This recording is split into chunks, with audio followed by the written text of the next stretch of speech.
Eyþór, hver eru svona fyrstu viðbrögð eftir þennan leik? Ég veit það ekki sko.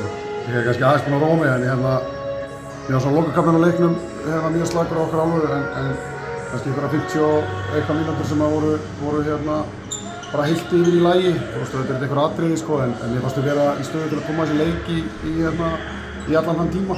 Við hefðum bara þurft kannski svona einhver 2-3 atriði með okkur til þess að koma þessu niður í 1-2 mörk og gera þetta spennandi í lokin en það fjarði hans undan á sig restina og þá fór þessi taugarnar á mér eftir leik. 7 marka tap í rauninni gefur eins og þú segir ekki rétt að mynd af leiknum sem við vorum að horfa á. Nei, sko mér finnst það ekki en það er bara sama, þetta er bara tölunar í leiknum og svo sem breyti ekkert endilega máli er upp í staði sko og það fóru taugarnar á mér hvernig þetta var og mér fannst við verið í stöðu svona framan af seinni hálfleik og alveg undir restina að minnka muninn meira og setja aðeins meiri press á þær og en svona er þetta bara. Hvað var það að klikka hyggst í sóknarleiknum kannski helst? Já, mér finnst það sem allt í lagi sóknir inn á milli og við höfum að gera alveg marga hluti vel og Mía spilaði stórkostlega og við hefum kannski bara þurft aðeins svona meira framlag frá fleirum kannski fyrir utan.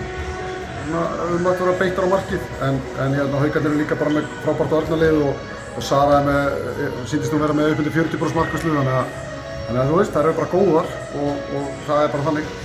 Ég var að spyrja aðeins út í móta fyrirkomulega, það komið langri pási núna, það fara svo 2 leiki á stundum tíma og aftur löng pása. Þetta er kannski erfitt svona til þess að halda dampi, halda rytma.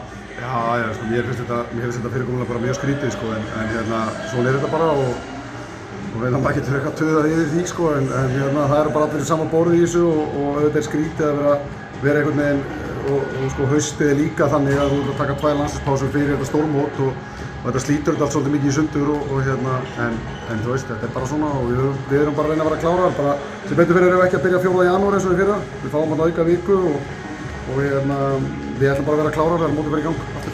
Rétt í lokin, hvað þarf helst að nýta pásunni? Hverju þarf að sleppa á? Við þurfum bara, þú veist, vinna í okkar bara, halda áfram að vera betri, bara koma okkur í betri rytma og reyna að halda áfram að bæta okkur.